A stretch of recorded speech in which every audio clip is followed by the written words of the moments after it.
Chile parecía florecer en todos los ámbitos sociales, pero existía una dura y compleja realidad social.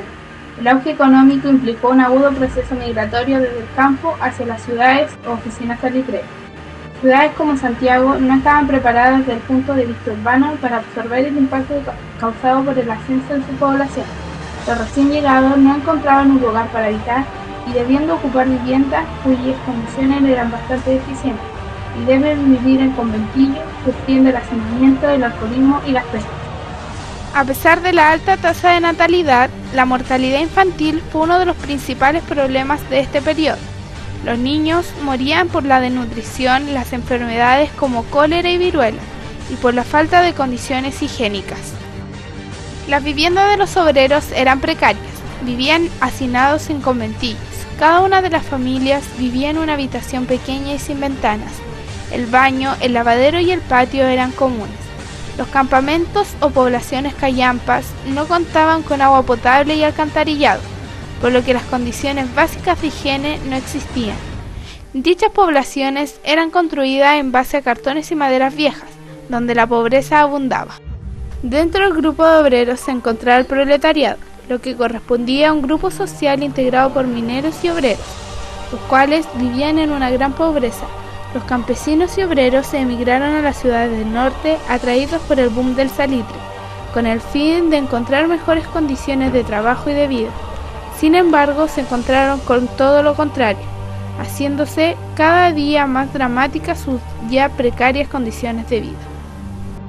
La vida de los sectores obreros se caracterizó por larga jornada de trabajo, llegando a las 14 horas. Los bajos sueldos, la ausencia de servicios básicos como luz eléctrica, el alcantarillado y agua potable.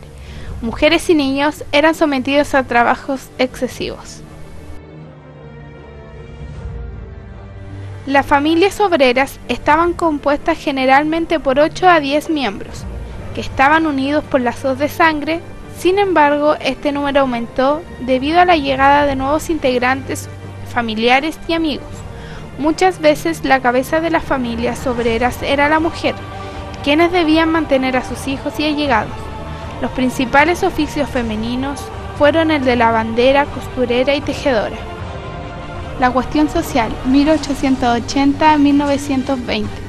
Se conoce como cuestión social al conjunto de problemas sociales y económicos que afectaron a los sectores más desposeídos de la población chilena a fines del siglo XIX y a comienzos del siglo XX.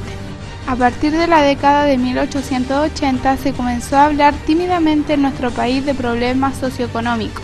Estos se enmarcaron en un contexto histórico que denominó la transformación hacia una economía capitalista. A pesar de que a fines del siglo XIX se comenzó a debatir públicamente sobre problemas sociales y económicos derivados de la revolución industrial durante el siglo XIX, este fenómeno de la cuestión social llegaron a toda América Latina, manifestándose de diversas maneras, dependiendo de cada país. En nuestro continente, el fenómeno de urbanización acelerada que existió durante el cambio de siglo permitió el surgimiento de nuevos sectores sociales, buscando oportunidades que el mundo rural no les ofrecía. Las clases trabajadoras, compuestas por campesinos, mineros y salitreros, se vieron sometidos a diversos problemas que le provocaron una vida difícil e incluso indigna. Oficios y faenas de niños y niñas de la pampa salitrera.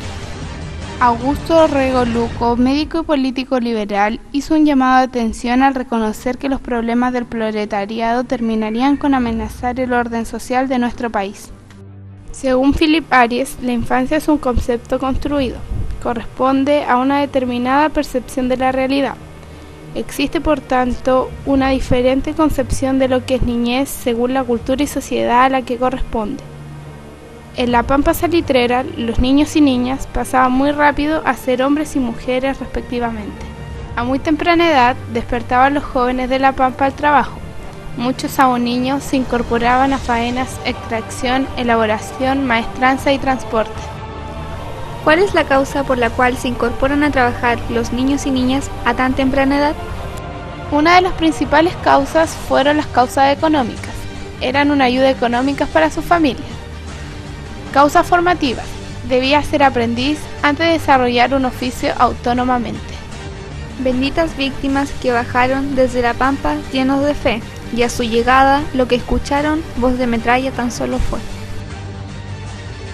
Los sucesos que culminaron en la trágica masacre de la Escuela Santa María de Iquique el 21 de diciembre de 1907 constituyeron uno de los hitos más emblemáticos del movimiento obrero chileno. La mediación del gobierno durante la huelga, su masiva y su fatal desenlace le dieron una especial connotación al conflicto, además de afectar profundamente a la actividad salitrera y de provocar un fuerte impacto en la época reflejado en la extraordinaria difusión de los acontecimientos en la prensa. Aunque el movimiento obrero ya se había visto afectado por otros conflictos que culminaron en sangrientos incidentes como la huelga portuaria de Valparaíso de 1903 y la huelga de la carne de 1905, la singularidad que revistió los hechos de 1907 le otorga una relevancia que no tiene equivalencia. Este suceso se convirtió en un símbolo de la lucha social y del martirio que caracterizó a la historia popular del siglo XX, además de ser un referente para muchos intelectuales y artistas que lo transformaron en un tema de estudio y de expresión estética. Se contribuyeron a perseverar la cultura obrera en la memoria colectiva del país. Pese a que desde principios de 1907 Iquique se encontraba convulsionado por una serie de conflictos debido a la fuerte devaluación del peso y la consiguiente alza de precios, la huelga salitrera propiamente tal estalló el 10 de diciembre en la oficina San Lorenzo, extendiéndose rápidamente a todo el cantón de San Antonio. 5 días después, una columna más de 2.000 obreros caminó a Iquique en demanda de mejoras salariales y laborales, bajo la firme decisión de permanecer allí hasta que las compañías salitreras dieran respuesta a sus peticiones. Con el correr de los días la situación se agravó, mientras que nuevos gremios de Iquique se sumaron al movimiento huelguista. Todos los cantones salitreros se unieron al paro. Periódicamente, nuevos contingentes de mineros llegaron a la ciudad. Según estimaciones de la época, las cifras de huelguistas rodeaban de 15.000 a 23.000 personas, lo que implicó que tanto la actividad del puerto como la producción minera de toda la región quedaran paralizadas por completo. El rechazo de las compañías a negociar mientras no se reanudaran las labores hizo que la intervención estatal fuera confrontacional. El ministro del Interior, Rafael Sotomayor, ordenó restringir la libertad de reunión e impedir por cualquier medio el arribo de nuevos huelguistas a Iquique. El intendente Carlos Eastman decretó restricción a la libertad de tránsito y ordenó a los huelguistas abandonar la ciudad el 21 de diciembre, amenazando con aplicar la fuerza si era necesario. Para entonces, el puerto ya se hallaba resguardado por una numerosa tropa de línea y de 3 buques de guerra. Ante la negativa de los huelguistas a desalojar la Escuela Santa María, en donde permanecían desde hacía una semana, el 21 de diciembre el general Roberto Silva Renat ordenó a sus tropas a hacer fuego en contra de la multitud. Según testigos, más de 200 cadáveres quedaron tendidos en la Plaza Montt, y entre 200 y 400 heridos fueron trasladados a hospitales, de los cuales más de 90 murieron esa noche. Los sobrevivientes fueron enviados de regreso a las oficinas o embarcados a Valparaíso. En los últimos meses, mucho se ha hablado sobre el lugar donde fueron depositados los restos de los obreros masacrados en la Escuela Domingo Santa María el 21 de diciembre de 1907. No solo el destino, sino la cantidad de personas muertas ese día continúa siendo un misterio. Según antecedentes, los cuerpos habrían sido depositados en una fosa ubicada en el desaparecido cementerio número 2. En los años 60, debido al cierre de las oficinas salitreras, a Iquique llegan cientos de estos pampinos desocupados, ubicándose en el sector que hoy se conoce como la población Jorge Nostroza, cercano a la antigua necrópolis. Los restos fueron trasladados a una nueva fosa a un costado del cementerio número 3. Hoy en día aún se realizan peritajes para establecer si los cuerpos exhumados recientemente corresponden a estas víctimas obreras. Pero también ese 21 de diciembre de hace casi 100 años hubo otras víctimas. Un grupo de marineros y militares que se negaron a disparar contra los obreros, como era la orden del general Silva Renat. Al otro día, estos uniformados fueron ejecutados en Alto Molle. La comuna de Alto Hospicio ha crecido vertiginosamente en los últimos años. Su expansión alcanzó terrenos al sur, en donde se encontraba el cementerio militar, como señala el investigador histórico Zenén Durán. Esto que estamos observando acá es un cementerio militar saqueado. Aquí descansan los restos de los soldados que se negaron a disparar en la Escuela Santa María. que fueron fusilados al amanecer del día siguiente de la matanza en la escuela.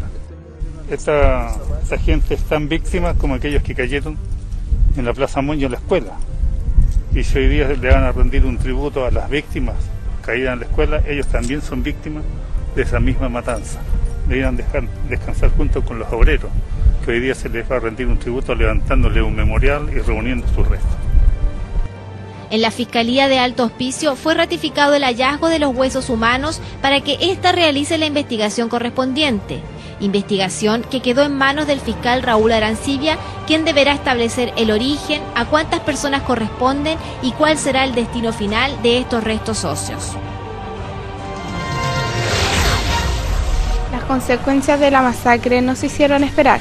La notoriedad pública que alcanzaron los hechos logró conmover a varios intelectuales y políticos, convenciéndolos de la necesidad de abrir el debate sobre la cuestión social, mientras que sectores populares organizados reformularon sus propias estrategias a la luz de las enseñanzas que extrajeron de la tragedia.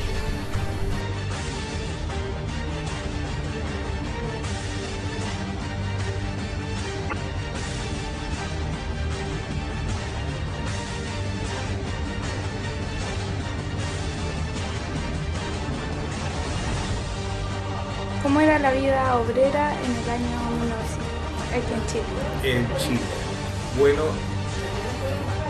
desde el siglo XIX que el norte ha sido tratado por las grandes empresas norteamericanas e inglesas, ha sido tratado con mucho entusiasmo, porque había cobre, salitre y otros minería metálica y no metálica.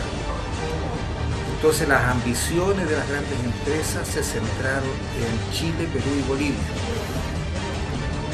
El grave problema que hubo en el año 1879 se debió justamente a las grandes producciones de materia prima que habían ahí.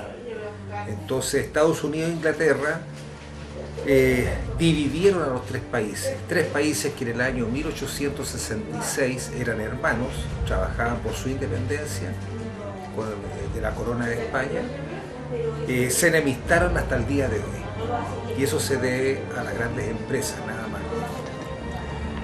Los obreros eran tratados, como obreros, eran tratados con dureza. De ahí vino el problema de la matanza de la Escuela Santa María, que yo tengo un trabajo muy completo que lo presenté yo, y la forma en que muchos fueron tratados. Por ejemplo, en el año 1821 a 1823 vinieron muchos obreros de esta zona, de la séptima región, de la región del Maule, a ver a su familia, a quedarse acá, porque ya el trato que había allá era demasiado duro. Y ellos trajeron la viruela y contagiaron a todos los linarenses, cauqueninos, de Loncaví, Parral, y murieron mucha gente, más de 5.000. Entonces, eso fue a raíz de la vida infrahumana que tenían los obreros allá en el norte. Por eso el trato que tenían con ellos era demasiado duro, muy cruel. Era muy cruel. Llegaron de China también a trabajar, de otros países, y también el trato era demasiado cruel, demasiado. Ustedes no sé si saben de la matanza de la Escuela Santa María. Eso fue a raíz de Inglaterra, que el trato hacia los obreros y trabajadores que habían allá era demasiado cruel, demasiado duro. Por eso yo creo que con el tiempo se fueron creando leyes en beneficio de los obreros. Hoy, por ejemplo, trabajar en el norte es agradable, ganan el doble que lo que ganan acá, o el triple, mucho más. También tiene mayores responsabilidades. Sí, acerca de las viviendas o cómo se les pagaba. Bueno, el pago era un pago que se hacía de manera muy mala. Y las viviendas eran viviendas subhumanas, o sea, a veces dormían a la intemperie. Entonces, el trato que había en ese tiempo era demasiado injusto. donde había concentración de personas, de obreros, trabajadores, siempre habían negocios que vendían de todo, vendían confecciones, vendían comida, herramientas, de todo. Entonces, estas empresas eran manejadas por comerciantes pequeños, algunos más grandes, y llegaban a vender ahí y creaban las pulperías. Y a veces la gente esperaba a fin de mes para tener dinero, entonces les entregaban crédito y pagaban religiosamente.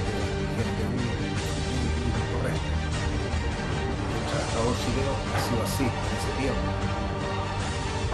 Y hay que darse cuenta que el norte, en ese tiempo, Tacna pertenecía a Chile. Tacna y Arica eran dos departamentos que eran peruanos, pero que en ese tiempo corresponden a Chile. Y aquí podemos ver en este libro que tengo yo,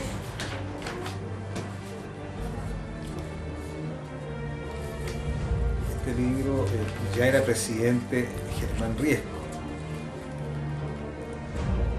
Germán Riesco era presidente. Y aquí está el presidente. Este era el presidente que había en ese tiempo, en el año 1900. Era complicado porque había escasez de agua, ya las enfermedades eran muy... se trajeron a esta zona la viruela, imagínate que acá no había problemas, pero que acá llegó la viruela. Fueron 3 años duros. Yo tengo el libro y me salen todos los terremotos, las enfermedades y todos los problemas que había. Ahí ese libro lo mandaron de regalo.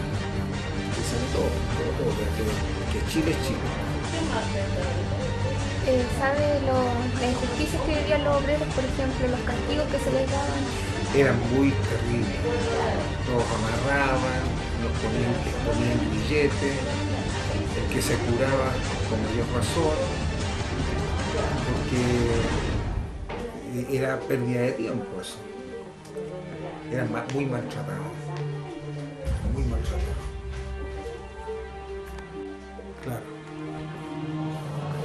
Pero siempre en ese tiempo no existían como ahora los sindicatos, que se no había sindicatos.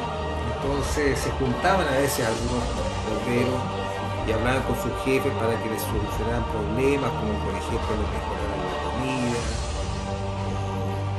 o les dieran más alimento para los hijos, o que les entregaran ropa para vestirse. Eran cosas que eran normales. A veces se las concedían y otras veces había que esperar. La vida era muy dura ya, muy dura.